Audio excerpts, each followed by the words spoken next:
अनुपात समानुपात से संबंधित सिक्के वाले क्वेश्चन बहुत इंपॉर्टेंट होते हैं और हर एग्जाम में पूछे जाते हैं। आज हम इस क्वेश्चन को सॉल्व करेंगे दो ट्रिक से, और दोनों ट्रिक बहुत बेस्ट है। अब बहुत ध्यान से देखिए, क्वेश्चन इसके बेस बनाएंगे तुरंत बनेंगे। 3 क्वेश्चन हम पढ़ेंगे आज, और तीनों क्वेश्चन सरलता से कठिनता की ओर होंगे। पहले सरल, उसके बाद कठिन, उसके बाद कठिन, और हर क्वेश्चन को दो तरीके से बनाएंगे। एक थैले में 1 रुपये 50 पैसे और 25 पैसे के सिक्कों की संख्या का अनुपात दिया है, तो आप क्या करेंगे, अनुपात को यहां लिख लेंगे 1:4:6। चूंकि यहां ध्यान रखिएगा कि सिक्कों की संख्या का जो यूनिट है रुपए और पैसे में मिक्स करके दिया है, तो जब भी हम अनुपात के नियमों को बनाते हैं तो आप जानते हैं कि पूरा का पूरा हिस्सा 1 यूनिट में होना चाहिए। इसीलिए मैं क्या करता हूं, जो 4 का हिस्सा है इसे मैं 2 से डिवाइड करता हूं, और 6 का जो हिस्सा है इसे मैं 4 से डिवाइड करता हूं, क्योंकि मैं जानता हूं कि 1 रुपये में 50 पैसे के 2 हिस्से होते हैं, या 50 पैसे में 50 पैसा जो है वो 1 रुपये का दूसरा हिस्सा होता है, 25 पैसा 1 रुपये का चौथा हिस्सा होता है। तो 1 यूनिट बदलने के लिए इसे 2 से उसे 4 से डिवाइड करना पड़ेगा। ऐसा करने के बाद इसके अनुपातिक मान को आपको 450 रुपये के बराबर करना पड़ेगा। इधर की राशि रुपए में है। अब यहाँ देख लीजिए, यहाँ 1 है, 2 है, यहाँ 4 है। ऐसे सवालों को सॉल्व करना कठिन होता है, इसलिए आप यहाँ जो हर में जो संख्या है 4, 2 और 1, इनका एलसीएम निकाल के प्रत्येक के मल्टीप्लाई कर दीजिए। यानी 4 गुना 1, 4/2 गुना 4, यहाँ पर 6/4 गुना 4, और यहाँ जब गुना करेंगे 450 गुना 4, तो इस कंडीशन पे हो जाएगा 4, 2 से काट देंगे 2, तो 4 दूना हो जाएगा 8, 4 से 4 कटेगा तो बचेगा 6, यहाँ हो जाएगा गुना करने पर 1800। तो 6, 4, 10 और 18, लेफ्ट में 18 हिस्सा हो रहा है। अनुपातिक मान मतलब हिस्सा। 18 हिस्सा अगर 1800 के बराबर है तो एक हिस्सा किसके बराबर होगा, एक हिस्सा 100 के बराबर होगा। तो हमको कौन सा हिस्सा चाहिए, 50 पैसे के सिक्कों की संख्या।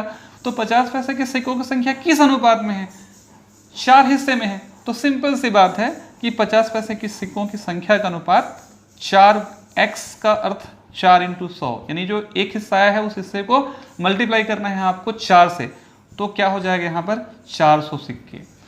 अगर आप ऐसा नहीं बनाना चाहते हैं तो हमारे पास और एक शॉर्ट तरीका है। ये ट्रिक नंबर 1 हो गया, यहाँ पर ट्रिक नंबर 2 हो जाएगा। कैसे बनाएंगे क्वेश्चन को, आप क्या कीजिए, सिर्फ और सिर्फ आप मान लीजिए कि मेरे पास जो है 1 रुपये के सिक्कों की संख्या का अनुपात आप देख रहे हैं कि 1 है।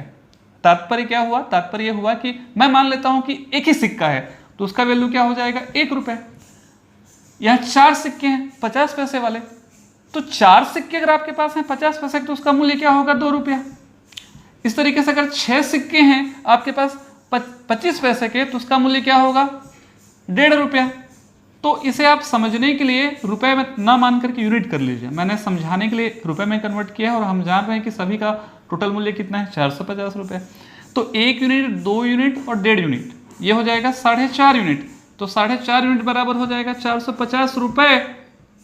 तो 1 यूनिट बराबर 4.5 से डिवाइड करेंगे, 450 को डिवाइड करते हैं अगर आप 4.50 से, डेसिमल हटाएंगे तो ऊपर में 2 जीरो बढ़ जाएगा, और यहाँ पर जब सॉल्व करेंगे तो यहाँ पर आ जाएगा 1 यूनिट का उत्तर हो जाएगा 100।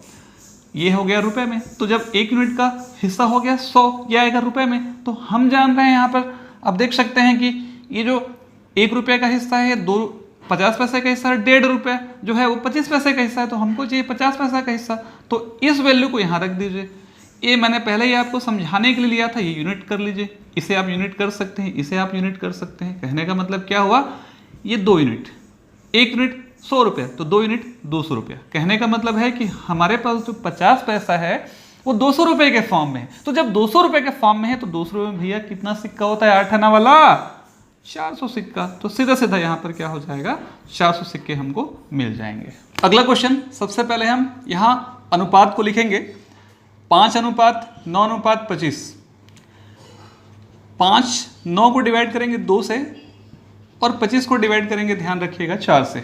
तो इसका जो आंसर है वो हो जाएगा 1008 रुपये के बराबर। जब ये 1008 रुपये के बराबर हो जाता है तो दोनों पक्षों में 2 और 4 का एलसीएम का मल्टीप्लाई करते हैं।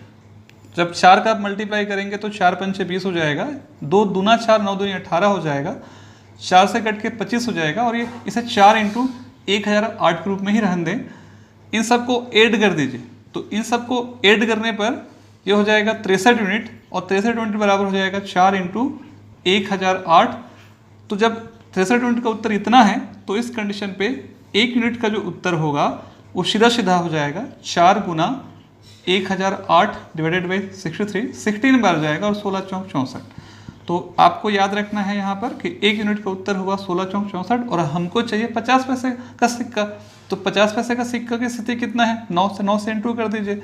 तो 1 यूनिट 64 है तो 9 हिस्सा या 9 यूनिट बराबर क्या हो जाएगा, 9 चौक 36, 9 छिक्का 54, 57, यानी 576 सिक्के हो जाएंगे। ये हमारा फाइनल आंसर हो जाएगा। आप चाहें तो इस क्वेश्चन को और एक तरीके से बना सकते हैं जो आपको मैंने पहले बताया था। मान लीजिए कि 1 रुपये के 5 सिक्के हैं, तो 1 रुपये के 5 सिक्के की जब हम बात करते हैं तो इसका मतलब है कि 5 रुपये है यानी 5 यूनिट मान लीजिए। 50 पैसे के 9 सिक्के हैं यानी 4.5 रुपये है तो 4.5 यूनिट मान लीजिए। 25 पैसे के 25 सिक्के हैं तो 6.25 यूनिट हो रहा है यानी 6.25 रुपये मान लीजिए या 6.25 यूनिट ले लीजिए। तो इतना हिस्सा किसके बराबर होगा, 1008 के बराबर होगा। इन सब को जोड़ लीजिए तो 15.75 यूनिट बराबर 1008। इसको सॉल्व करना है आपको तो 1 यूनिट का सीधा सीधा आंसर निकल जाएगा यहाँ पर 64। अब 1 यूनिट का उत्तर 64, ये रुपए में है सब, ये यूनिट में है, आप ऐसा भी कर सकते हैं। तो 64 इंटू जब आप 450 का मल्टीप्लाई करेंगे तो आंसर आएगा रुपए में 288 रुपए। और हम जानते हैं कि 288 रुपये में कितने सिक्के होंगे, 576 सिक्के हो जाएंगे।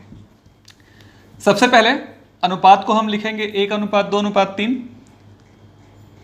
एक हिस्से को 2 से, इस वाले हिस्से को 4 से, इस वाले हिस्से को हम डिवाइड कर देते हैं 10 से। क्यों? क्योंकि ये सारा हिस्सा पैसे में कन्वर्ट है और इसे हम रुपए में कन्वर्ट कर रहे हैं। इसलिए 50 पैसा को 2 से, 25 को मैंने 4 से और 10 को मैंने 3 को मैंने 10 से डिवाइड कर दिया। कोई वैल्यू अगर सरलतम हो रहा है सरलतम भी कर दीजिए। 1:2, 1:2 और 3:10। ध्यान रखिएगा कि पूरा हिस्सा जो है 6.5 रुपये के बराबर हो जाएगा। यहाँ पर अगले स्टेप में हम जाते हैं और अगले स्टेप में 2 और 10 का एलसीएम का मल्टीप्लाई करते हैं दोनों पक्षों में। तो जब मैं 10 से मल्टीप्लाई करूँगा 2 पंचे 10, 2 पंचे 10, यहाँ हो जाएगा 3 और 10 से मल्टीप्लाई करने पर हो जाएगा 65। तो 5, 5, 10 और 3 कितना हिस्सा हुआ, 13 यूनिट। 13 यूनिट अगर 65 के बराबर है तो 1 यूनिट किसके बराबर होगा, 5 के बराबर होगा। अब आप जब 1 यूनिट 5 के बराबर होगा तो कुछ करने की आवश्यकता नहीं है, आप इस 5 को मल्टीप्लाई कर दीजिए 2 से, तो सिक्कों की संख्या सीधा सीधा निकल जाएगी 2 पंचे 10। आप चाहें तो इसे और एक तरीके से बना सकते हैं क्वेश्चन को। देखिए 50 पैसे का एक हिस्सा है तो मैं 50 पैसा मान लेता हूँ। 25 पैसे का 2 हिस्सा है तो 25 दूनी 50 पैसा मान लेता हूँ। और 10 पैसे का 3 हिस्सा है मतलब 30 पैसा मान लेता हूँ, यानी पैसा या यूनिट। और कुल हिस्सा 6.5 के बराबर है। तो चूंकि इसे मैं पैसे में कन्वर्ट करूँगा, पैसे में कन्वर्ट करना है इसलिए 6.5 बराबर 650 रुपये होगा। पैसा होगा इसलिए 650 पैसे में कन्वर्ट कर दीजिए। 50, 50, 100 और 30 कितना हो जाएगा, 130। 130 हिस्सा अगर 650 के बराबर है तो एक हिस्सा किसके बराबर होगा, 5 के बराबर होगा। हमको चाहिए क्या, 25 पैसा। 25 पैसा मतलब ये हिस्सा, यानी मल्टीप्लाई कर दीजिए तो 50 इंटू 5, 5 5 25, 250 पैसा। और जानते हैं कि अब 250 पैसे में कितने सिक्के होंगे, 10 सिक्के होंगे।